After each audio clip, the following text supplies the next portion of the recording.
1 एप्रिलपासून टाटा वीज कंपनीचा वीज दरवाढ करण्याचा प्रस्ताव राज्य वीज नियामक आयोगाला सादर। प्रस्ताव मान्य झाला तर छोट्या घरगुती ग्राहकांना अधिकचा भार सहन करावा लागेल। कल्याण आणि डोंबिवलीच्या ग्रामीण भागात आज रात्री 8 वाजेपर्यंत पाणी पुरवठा बंद राहणार। कल्याण डोंबिवली शहरांना पाणी पुरवठा करणाऱ्या मोहिली, बारवे, नेतिवली आणि टिटवाळा इथल्या जलशुद्धीकरण केंद्रांच्या विद्युत आणि यांत्रिकी देखभाल दुरुस्तीच्या कामांमुळे पाणी पुरवठा बंद। भारताकडून युनेस्कोकडे मराठा रणभूमीचा प्रस्ताव पाठवला गेलाय। छत्रपती शिवाजी महाराजांच्या गडकिल्ल्यांना जागतिक वारसा स्थळाचा दर्जा मिळावा यासाठी हा प्रस्ताव आहे। मराठा समाजासाठी सरकारने काढलेल्या जीआर विरोधात उच्च न्यायालयात कॅव्हेट दाखल। सरकारच्या निर्णयाला आव्हान देणारी याचिका उच्च न्यायालयात दाखल होण्याची शक्यता। मराठा आरक्षणासाठी मराठवाड्यामध्ये 62% सर्वेक्षण पूर्ण। लातूर जिल्ह्यात 84%, छत्रपती संभाजीनगरमध्ये 53% सर्वेक्षण पूर्ण झाल्याची माहिती। मराठा आरक्षणासाठी मुंबईत 85% सर्वेक्षण पूर्ण। आज मुंबईतील सर्वेक्षण पूर्ण करण्याचे मुंबई महानगरपालिकेचे प्रयत्न। एकूण 39 लाख घरं आणि त्यातील 15% घरांचं सर्वेक्षण बाकी। आज राज्य मागासवर्ग आयोगाच्या ऑनलाईन बैठकीचं आयोजन। बैठकीत सध्या सुरू असलेल्या मराठा समाजाच्या सर्वेक्षणामध्ये येत असलेल्या अडचणींबाबत चर्चा अपेक्षित। सरकारनं आरक्षणाबाबतीतला अध्यादेश काढल्यावरती आज मनोज जरांगे रायगडावरती शिवरायांच्या समाधीचं दर्शन घेतील आणि त्यानंतर उद्या म्हणजे 31 तारखेला ते आपल्या घरी परत जातील। गावकऱ्यांनी केलेलं स्वागत पाहून भारावून गेलो। सरकारनं मराठा समाजाची फसवणूक केली तर पुन्हा उपोषण करू, मनोज जरांगेंचा इशारा। एकट्या भुजबळांमुळे ओबीसींचं वाटोळं होणार। आम्ही सुप्रीम कोर्टात गेलो तर ओबीसींचं पूर्ण आरक्षण रद्द होऊ शकतो, मनोज जरांगेंचा इशारा।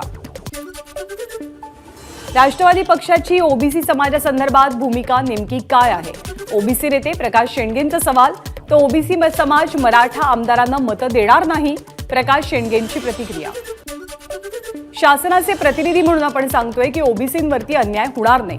प्रकाश शेंडगेंनी आपल्या मागण्या घेऊन मुख्यमंत्री आणि उपमुख्यमंत्र्यांसोबत चर्चा करावी, उदय सामंत यांचं वक्तव्य। मराठा आरक्षणासाठी सरकारनं जो निर्णय घेतलाय तो सत्यात उतरवायला हवा। ठाकरे गटाचे नेते भास्कर जाधव यांची प्रतिक्रिया।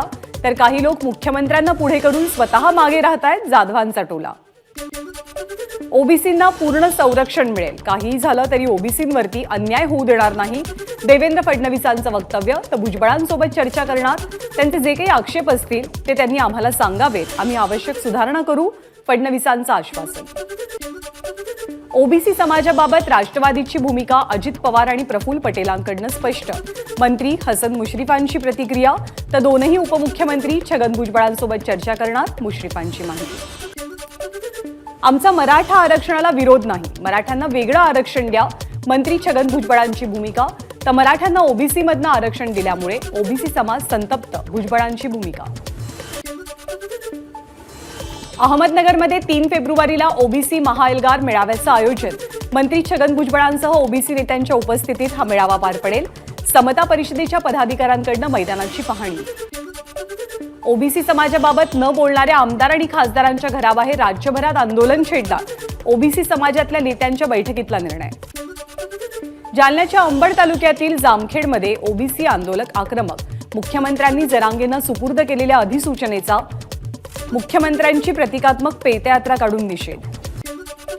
सरकारने मराठ्यांना फसवलं की ओबीसींना हे स्पष्ट व्हावं, काँग्रेसचे प्रदेशाध्यक्ष नाना पटोलेंचं वक्तव्य। तर सरकारकडून 2 समाजात तेढ निर्माण करण्याचा प्रयत्न, पटोलेंची टीका। ओबीसी समाजाचं आरक्षण कमी होणार नाही, ओबीसी समाजानं घाबरून जाऊ नये, त्यांना हरकती मांडता येणार आहेत आणि त्यानंतरच अधिसूचना निघेल। ओबीसी आरक्षणाला धक्का न लावता आरक्षण मिळणार, बावनकुळेंचं विधान। सरकारकडून मराठा समाजाची दिशाभूल, मराठा सेवा संघाचे संस्थापक अध्यक्ष पुरुषोत्तम खेडेकरांचा आरोप। तर मराठा आरक्षण हा राज्याचा नाही तर केंद्राचा विषय, खेडेकरांचं वक्तव्य। मराठा समाजाला अध्यादेश देऊन राज्य सरकारनं फसवणूक केली, आरक्षण हवं असेल तर मराठा समाजानं दिल्लीत जावं, राज्य सरकार केवळ भांडणं लावण्याचं काम करते, माजी आमदार हर्षवर्धन जाधवांचं वक्तव्य। आज पुन्हा एकदा राज्यातील लोकसभेच्या जागा वाटपासंदर्भात इंडिया आघाडीच्या महत्त्वाच्या नेत्यांची बैठक। या बैठकीला ठाकरे गट, शरद पवारांचा गट, काँग्रेससोबत वंचित बहुजन आघाडी, यांच्या उपस्थितीची शक्यता। आजपासून ठाकरे गटाच्या मातृतीर्थ ते शिवतीर्थ या पदयात्रेला सुरुवात होणार। बुलढाणा जिल्ह्यातील मातृतीर्थ सिंदखेड राजा इथून यात्रेची सुरुवात केली जाईल। सुषमा अंधारे या पदयात्रेचं नेतृत्व करतील, तर 3 मार्चला मुंबईतल्या शिवतीर्थावरती पदयात्रेचा समारोप होतोय। रत्नागिरीच्या चिपळूणमध्ये उद्धव ठाकरेंची 5 तारखेला सभा। या सभेच्या परिसराची खासदार विनायक राऊतांकडून पाहणी। श्रीरामपूर नगरपालिकेकडून उभारण्यात आलेल्या दिव्यांग भवनाचं आमदार बच्चू कडूंच्या हस्ते लोकार्पण। यावेळी दिव्यांग बांधवांच्या मोटरसायकलवरनं बच्चू कडूंचा प्रवास, तर प्रहारच्या पदाधिकाऱ्यांची शहरातनं बाईक रॅली। आपण सत्तेत गेलेलो नव्हतो, तर त्यांचेच फोन आपल्याला आले। आमदार बच्चू कडूंचा महायुतीला टोला, पटत असेल तर ठेवा, नाहीतर ठेवू नका। निवडणुकांचा ट्रेलर जेव्हा सुरू होईल तेव्हा आमचा रोल काय असेल हे आम्ही सांगू, बच्चू कडूंचं वक्तव्य। तर पाणी प्रश्नासाठी केलेल्या आंदोलनाबद्दल दाखल गुन्ह्याविषयी बच्चू कडूंची श्रीरामपूर कोर्टात हजेरी। आपण कोर्टामध्ये येरझऱ्या घालतोय, मात्र ज्यांच्यासाठी आंदोलन केलं ते शेतकरी आपल्याला कुठेच दिसत नाही, बच्चू कडूंची नाराजी। शेतकऱ्यांसाठी आंदोलन केलं तर फारसं नाव होत नाही, पण जातीसाठी केलं तर माणूस मोठा होतो। नाव न घेता भुजबळ आणि जरांगेंवरती कडूंचा निशाणा। मतांच्या राजकारणासाठी लोक अशी वक्तव्य करत असतात। जलील यांच्या वक्तव्याची आम्ही सुद्धा तक्रार करू, भाजपचे प्रदेशाध्यक्ष चंद्रशेखर बावनकुळेंचं वक्तव्य। राष्ट्रवादीच्या चिन्हाबाबत लवकरच निकाल येईल, सुप्रीम कोर्टाचे वकील सिद्धार्थ शिंदेंची माहिती। तर निवडणूक आयोगाच्या निकालाचा आधार विधानसभा अध्यक्ष घेतील, सिद्धार्थ शिंदेंची प्रतिक्रिया। आमदार अपात्रतेसंदर्भात दिलेल्या निर्णयात कायदेशीररित्या नेमकं चुकीचं काय आहे हे दाखवण्याची धमक ना जितेंद्र आव्हाडांमध्ये आहे ना उद्धव ठाकरेंमध्ये। विधानसभेचे अध्यक्ष राहुल नार्वेकरांची टीका। राष्ट्रवादी आमदार अपात्रतेबाबत राहुल नार्वेकरांचं वेळकाढूपणाचं धोरण, एकनाथ शिंदेंची टीका। तर निवडणुका जवळ आल्यामुळे मुदतवाढ वाढवली, खडसेंचा आरोप। कोरेगाव भीमा आणि एल्गार परिषद प्रकरणामध्ये सहभागी असल्याच्या आरोपावरून राष्ट्रीय तपास यंत्रणेनं अटक केलेल्या आनंद तेलतुंबडे यांना कर्नाटक सरकारचा बसव राष्ट्रीय पुरस्कार जाहीर। राहुल गांधींच्या भारत जोडो यात्रेमध्ये सर्वाधिक महाराष्ट्रातनं सहभाग, काँग्रेस नेते बाळासाहेब थोरात यांची प्रतिक्रिया। तर राज्य शासनाच्या विरोधात अनेक लोक, थोरातांचं वक्तव्य। प्रकाश आंबेडकर महायुतीसोबत आले तर त्यांचं स्वागत आहे, शिंदे गटाचे आमदार संजय शिरसाट यांची प्रतिक्रिया। तर प्रकाश आंबेडकर इंडिया आघाडीसोबत राहणार नाहीत, शिरसाट यांचं वक्तव्य। वंचितचे अध्यक्ष प्रकाश आंबेडकर जर इंडिया आघाडीसोबत आले तर दुधात साखर पडेल, काँग्रेसचे नेते अशोक चव्हाणांचं वक्तव्य। राष्ट्रवादी आमदार अपात्रता प्रकरणी आज पुन्हा एकदा सुनावणी, दोनही गटांच्या वकिलांकडून युक्तिवाद केला जाईल। बुधवारी सुनावणी संपेल, तर 15 फेब्रुवारीपर्यंत निकाल अपेक्षित आहे। ललित पाटील प्रकरणी ससूनचे डीन संजीव ठाकूर यांना वाचवण्यात वैद्यकीय शिक्षण खात्याचा कोणताच संबंध नाही, मंत्री हसन मुश्रीफांचं स्पष्टीकरण। 2019 नंतर महाराष्ट्राच्या राजकारणाची दिशा बदलली, एकनाथ खडसेंचं विधान। तर दिशा बदलण्यामागे प्रामुख्यानं देवेंद्र फडणवीसांचा सहभाग, खडसेंचा फडणवीसांवरती आरोप। पर्यटन विभागामध्ये प्रचंड अडचणी, त्यामुळे 7 ते 8 महिने हेच खातं राहिल्यावरती काहीतरी करता येईल। पर्यटन मंत्री गिरीश महाजन यांची मागणी, तर चिंता करू नका, तुम्हीच पर्यटन मंत्री राहाल, उपमुख्यमंत्री फडणवीसांचं उत्तर। कर्नाटकातील काँग्रेस सरकारनं हनुमान ध्वज हटवला, विरोध करणाऱ्या हिंदूंवरती लाठीचार्ज। काँग्रेस शासित राज्यात हिंदू विरोधी कृतीच्या निषेधार्थ यात्रा काढणार की दुर्लक्ष करणार, असं ट्विट करत मुंबई भाजपचा उद्धव ठाकरेंना सवाल। माझ्या हातून जेव्हा आपल्या हातून जेव्हा चूक झाली तेव्हा आपण ती मान्य केली, पण जो माणूस काम करतो तोच चुकतो, उपमुख्यमंत्री अजित पवारांचं वक्तव्य। तर आम्ही कोणत्याही तालमीमध्ये यायला तयार, अजित पवारांचा संजय राऊतांना टोला। राजकारणात वेळेला खूप महत्त्व असतं, काम करायला वेळ लागणार म्हणून सत्तेत गेलो, उपमुख्यमंत्री अजित पवारांचं वक्तव्य। नथुराम गोडसेंनी वापरलेल्या पिस्तुलातील गोळ्यातनं गांधींची हत्या झाली नाही, स्वातंत्र्यवीर सावरकरांचे पंटू रणजित सावरकरांचा दावा। पोलिसांनी नीट तपास केला नाही, रणजित सावरकरांचा आरोप। नथुराम गोडसेनंच गांधींची हत्या केली, सावरकर काय म्हणतात याला कुणीही विचारत नाही, जितेंद्र आव्हाड यांचं वक्तव्य। एमआयएमचे खासदार इम्तियाज जलील यांनी सावरकरांबाबतीत केलेल्या विधानाचा अंबादास दानवेंकडून निषेध। जलील यांचं वक्तव्य म्हणजे सावरकरांच्या देशप्रेमाचा अपमान असल्याचं दानवेंचं वक्तव्य। राज्याचे सांस्कृतिक मंत्री सुधीर मुनगंटीवार यांचा कार्यक्षम आमदार पुरस्कारानं सत्कार, सार्वजनिक वाचनालय नाशिक यांच्या माध्यमातून पुरस्काराचं वितरण। खोट्या जात वैधता प्रमाणपत्र वाटपाच्या विरोधात परभणीतील जिंतूर इथे बंजारा समाज आक्रमक, गोर सेनेकडनं जोरदार घोषणाबाजीसह रास्ता रोको आंदोलन.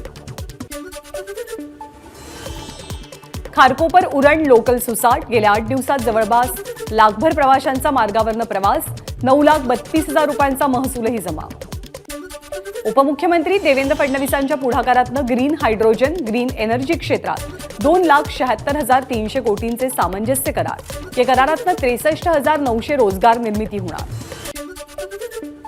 6 मिलियन टन ग्रीन पोलाद निर्मिती प्रकल्प राज्यात स्थापन करण्यासाठी एक्सलन मित्तल निप्पॉन स्टील आणि महाराष्ट्र सरकारमध्ये करार.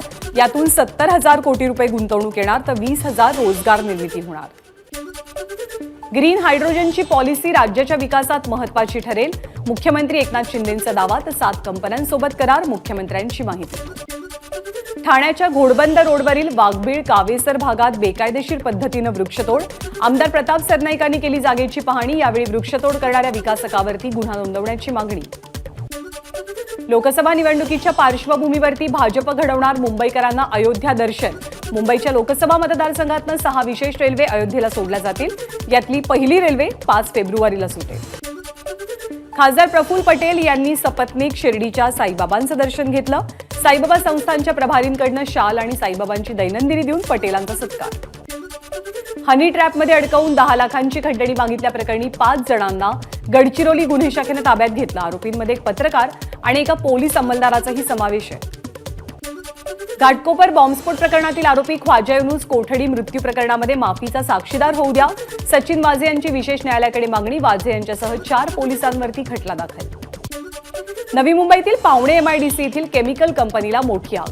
अग्निशमन दलानं आगीवरती नियंत्रण मिळवलंय.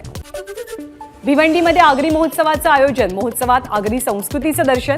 आगरी खाद्य संस्कृतीची ओळख सर्वांना व्हावी आणि ती टिकावी या उद्देशानं दरवर्षी या महोत्सवाचं आयोजन करण्यात येतं.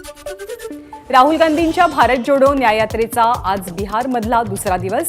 पूर्णियामध्ये रॅलीला संबोधित करणार. भाजप आणि केंद्र सरकारवरती हल्लाबोल करण्याचीही शक्यता. लँड फॉर जॉब प्रकरणी लालू कुटुंबियांसमोरच्या अडचणी वाढल्या. आज तेजस्वी यादव यांची चौकशी होणार. काल लालू प्रसाद यादव यांची 9 तास चौकशी पार पडली आहे. लोकसभा निवडणुकांसाठी दिल्लीमध्ये आज भाजपची महत्त्वाची बैठक. JP नड्डांच्या अध्यक्षतेखाली समन्वय समिती निवडणुकीची तयारी आणि रणनीती संदर्भात मंथन केलं जाईल. नवी दिल्लीमध्ये अर्थसंकल्पीय अधिवेशनाच्या पार्श्वभूमीवर आज सकाळी सर्वपक्षीय बैठक. विरोधी पक्षांचे नेते या बैठकीमध्ये सहभागी होणार का याकडे लक्ष असेल. संसद भवनात प्रवेशासाठी नवीन सुरक्षा नियम. QR कोड आणि आधार कार्डची प्रत अनिवार्य. 31 जानेवारीपासून सुरू होणाऱ्या अर्थसंकल्पीय अधिवेशनापासून हा बदल लागू केला जाईल. राम मंदिर प्राणप्रतिष्ठा सोहळ्याला उपस्थित राहिल्यानं डॉक्टर उमर इलियासींच्या विरोधात फतवा. आपल्यावरती टीका करणाऱ्यांनी पाकिस्तानमध्ये जावं. डॉक्टर इलियासींचं प्रत्युत्तर. राज्यसभेच्या 56 जागांसाठी निवडणुका जाहीर. 15 राज्यातील 56 जागांसाठी 27 फेब्रुवारीला मतदान. यामध्ये महाराष्ट्रातल्या 6 जागांचा समावेश आहे. पंतप्रधान नरेंद्र मोदी पुन्हा निवडून आल्यास आगामी 2024ची लोकसभा निवडणूक ही भारतातली शेवटची सार्वत्रिक निवडणूक असू शकते. काँग्रेस अध्यक्ष मल्लिकार्जुन खरगेंचं वक्तव्य. झारखंडचे मुख्यमंत्री हेमंत सोरेन यांच्या दिल्लीमधल्या घरावर ईडीकडनं छापा. अधिकाऱ्यांनी BMW मधनं अनेक कागदपत्र ताब्यात घेतली. बीटिंग रिट्रीट सोहळ्यात नायक सारथ कुमार यांनी बासरीवरती ए मेरे वतन तुझपे दिल कुर्बान या लोकप्रिय गाण्याची धून वाजवली. परराष्ट्र सचिव विनय मोहन क्वात्रा यांनी भूतानचे परराष्ट्र मंत्री लिखनपयो डिएन धुंदेल यांची भेट घेतली आहे. भारत भूतान संबंध अधिक दृढ करण्यासंदर्भात या दोघांमध्ये चर्चाही झाली. स्नॅपड्रॅगन 6 Gen 1 SoC सह भारतामध्ये रिअलमी 12 Pro 5G हा मिड रेंज स्मार्टफोन लॉन्च झालेला आहे. मालदीव्समध्ये भारतीय पर्यटकांच्या संख्येत मोठी घट. भारत टॉप 10च्या यादीत 3ऱ्या स्थानावरनं 5व्या स्थानी. मालदीवचे अध्यक्ष मोहम्मद मुइझू अडचणीत. मालदीवमधील विरोधी पक्ष मालदीव डेमोक्रेटिक पार्टीची त्यांच्या सरकारविरोधात अविश्वास प्रस्ताव मांडण्याची तयारी. अमेरिकेमध्ये मराठी शिकणाऱ्या मुलांना बालभारतीकडनं पाठ्यपुस्तकं दिली जातील. शिक्षण विभागाचा निर्णय. बृहन महाराष्ट्र मंडळाला स्थानिक गरजेनुसार आवश्यक असेल तर पाठ्यपुस्तकांमध्ये 20% बदल करून देण्याचे अधिकार हे बालभारतीकडे असतील. जर्मनीमध्ये 4 दिवसांच्या आठवड्याचा प्रयोग. 45 कंपन्यांचा सहभाग. वेतन कमी न करता आठवड्यामध्ये 3 सुट्ट्या, कर्मचाऱ्यांना आकर्षित करण्यासाठी नवा उपक्रम. एबीपी माझा, उघडा डोळे बघा नीट.